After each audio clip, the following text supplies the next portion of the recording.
Today, I'm going to teach you how to post journal entries to bank accounts in Xero.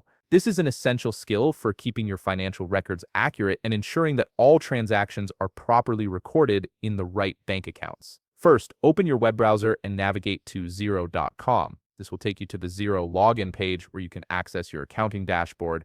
Once you're on the page, log into your Xero account using your email address and password. Make sure you're using the correct credentials associated with your business account to access all your financial data.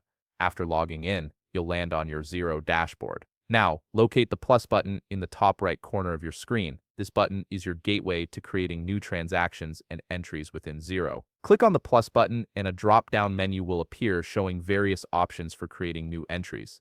From this menu, select Manual Journal. This option allows you to create custom journal entries that can be posted directly to specific accounts, including bank accounts. You'll now be directed to the journal entry page. This is where you'll input all the necessary information to complete your journal entry. Take your time here as accuracy is crucial for maintaining proper financial records. Start by filling in the narration field. The narration is typically an item or indicator that helps identify this journal entry in your records. It's automatically added to your item line for easy reference. Right next to this, enter the date for when this transaction should be recorded. Choosing the correct date ensures your financial reports reflect the accurate timing of transactions. Now move to the description field. You have the flexibility to use the narration entry as your description for this journal, which helps maintain consistency across your records. Next, add the account associated with this transaction. This is the crucial step where you select the bank account you wish to post this journal entry to.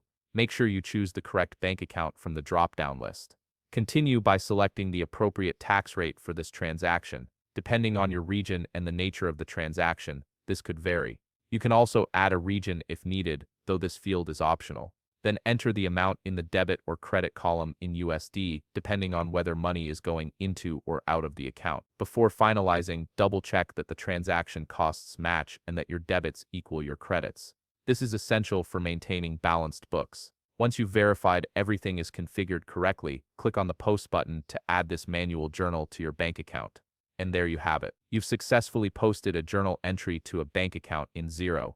If you found this video helpful, please leave a like, subscribe, and see you in the next video.